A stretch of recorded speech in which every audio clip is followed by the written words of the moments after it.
Shalom, and welcome to What the Watchman Sees, a ministry that will sift through all of the social media noise to show you news of importance from the Most High's perspective. As watchmen, we are here both to warn of dangers and give biblical answers for dwelling in the secret place of the Most High during these times of confusion. Tell your family and friends to like, share, and subscribe as we delve into what Yahweh has for us, the apple of his eye. Let's get to work. Shabbat Shalom. It's been a couple of weeks or since we've been able to do a lesson on the Shabbat, but we're just going to get right into it. The lesson this evening is about the light.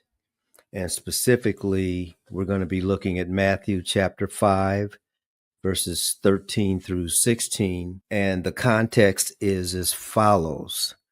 We are still moving with examining the seed of the woman and the seed of the serpent.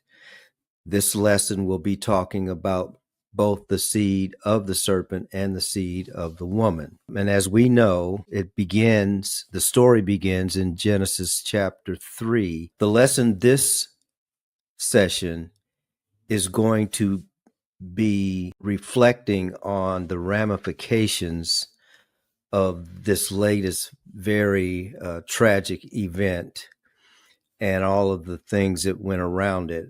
We've spent a couple of days praying for the families, and now I believe it is time for the Father's people to see where we are and where this incident fits in with what he wants us to know. So our lesson is about light, specifically us being the light, which means that we're talking about the seed of the woman, because that which is of light is the seed of the woman. That which is of darkness is the seed of the serpent. So as we begin, let me just make a couple of statements and then we'll just read several scriptures. We have an enemy, and our enemy is the serpent. The serpent has seeds.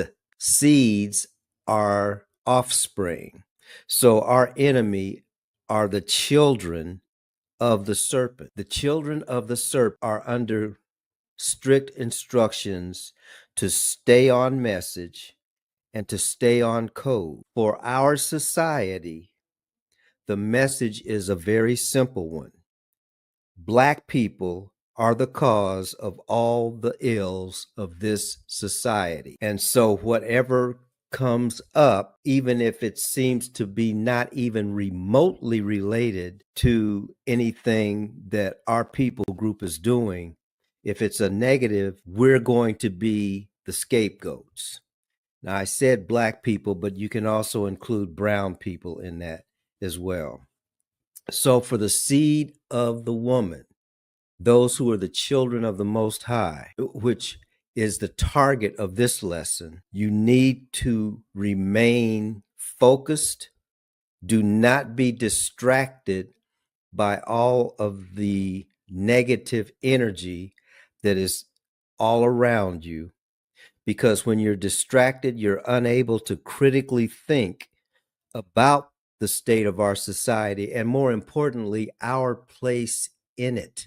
There's a reason we're here. So the enemy's job is to keep us perpetually reactionary. So this lesson is going to be about staying focused. And again, the title of this lesson is The Light of the World. We're starting at Matthew chapter 4, verse 16.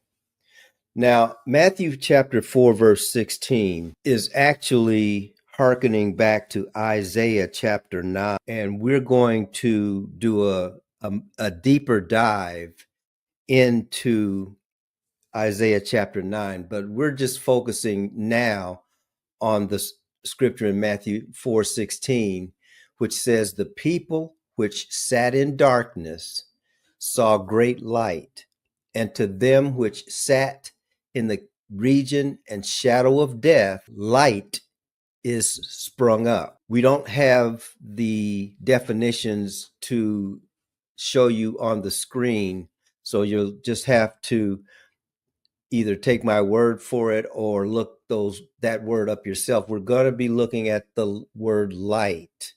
Okay. And so when we look at the word light, whether we're looking at it in the Hebrew or in the Greek, what we understand is that it is that which shines. Okay. But I want you to think about something. When it comes to light and our perception about light, we relate to light in a physical sense, the sense of sight. If you are blind and you come into a room that is dark or is light, you won't know the difference between the darkness and the light. The light has to be received through your physical eye. And so it's a combination of the light that is shining and your ability to receive that light through the sense of sight. And then you can see the light. So even though light may be shining, if you don't have eyes to see it, it's like it's not there. That's related to Matthew chapter 4, verse 16, because it says, the people which sat in darkness saw great light. This is referring to a state of consciousness and a state of being of Yah's people. It doesn't mean that there was physical darkness all over the land, but spiritually the whole land was dark. And that's why it says the people which sat in darkness saw great light. So something had to come to them to illuminate where they were. Okay. Because where they were sitting in darkness, which is another way of saying they were sitting in the region and shadow of death. They were living in a dead situation. And it's that in that dead situation, light has sprung up. Okay, so that's the first scripture. But we're going to jump down to John chapter 8 because it's important for us to understand the source of the light. John chapter 8 says, once again, Jesus spoke to the people and said, I am the light of the world. Whoever follows me will never walk in darkness, but will have the light of life. Now, Yeshuah, he was the word of the Most High in the flesh, speaking to the Most High's people, and they remembered scriptures like, your word is a lamp unto my feet and a light unto my path.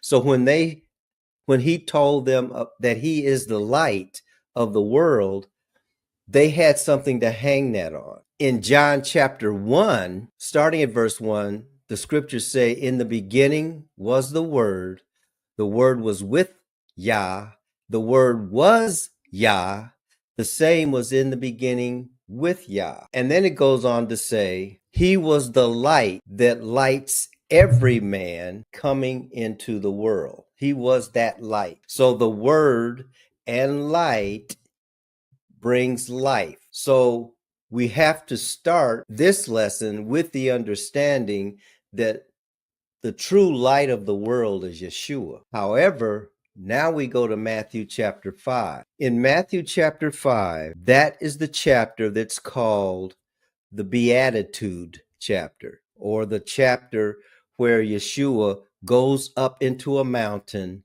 after he has been ministering in the valley to the multitudes. He goes up into the mountain, and the only people that follow him are people who have chosen to be his disciples. And I want you to keep in mind that in order for light to be perceived, it has to be received first. So the people, his disciples, had belief in him as their receiver for the light that was going to be given to them. And here's what the light of the world told the disciples. He said, Matthew chapter 5, verse 14, you are the light of the world. A city on a hill cannot be hidden. Neither do people light a lamp and put it under a basket. Instead, they set it on a stand, and it gives light to everyone in the house.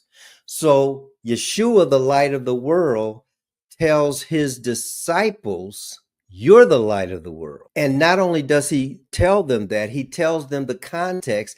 You are more than just an individual. You are a city on a hill. In other words, everyone around that city should be able to see it. So the light of the world is the seed of the woman. Yes, that is Yeshuah, but Yeshua has said that those who follow him are the light of the world.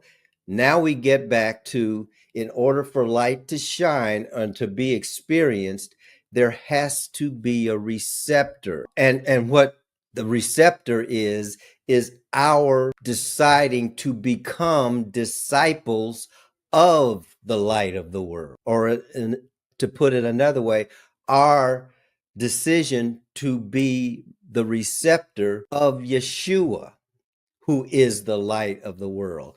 And once we are the receptor, then we can receive the light. And as we close this Shabbat, this brief Shabbat lesson, the only people that Yeshua told this to were those who had decided to follow him. He gave his message to the multitudes, but the only ones with the receptors were those who chose to follow him. All of the people, or most of the people in the multitudes, were what we would call the children of Israel. But only those who were able to receive him by following him were told, you are the light. And that becomes the lesson for us as we close. That's why we can't be distracted. But if we don't have the receptor, if we don't have the belief that Yeshua is Messiah, because Messiah only gives the secret things to his people. And the secret thing that he just gave you by listening to this message is you must have a receptor, because you heard these words. You're the light of the world. And as the light of the world, the main thing for us to do is shine, illuminate that which is around us. And we can't do that if our focus is on the serpent and what the seed of the serpent, our enemies, are doing. Most of what you're going to see from this point on is in the culture is going to be negative. If we allow ourselves to be swept away in all that negative activity, it distracts us, doesn't allow us to critically think and analyze our position in this madness, and it keeps us always reacting. Well, what are we reacting to? If if it's a positive reacting, we're reacting positively to the concept that we can help save America. I'll just use that as an example, because this is much bigger than America, brothers and sisters. So I could say we can help save the world. No, we can't. The world is passing away, and those who have been given the light know that. So we act differently based on that information. Now, if we take that negative reaction, we're always mad because the enemy is doing what the enemy is out here to do, to kill, to steal, and destroy. Well, to kill, to steal, and destroy who? You. So if you focus on all of that negativity, all of your energy goes to trying to make your enemy stop doing what your enemy is hell bound to do. That's not going to happen. That's why the Most High wants our relationship with Yeshua to be our focus. I'm only one voice of many in this wilderness saying the same thing. Stay focused. You've already got your assignment. Do what the Most High told you to do, and that will sustain all of his people through these times of struggle. But the times of struggle must happen because the world is passing away, but the world is not going to end. There's going to be a new kingdom. We are to light the way to the new kingdom. I've already talked too long. That's the message that the Most High has for us. You're the light of the world. A city that's set on a hill cannot be hidden. So let your light shine before men so that people can see your good works and glorify your Father which is in heaven. Hallelujah to his name.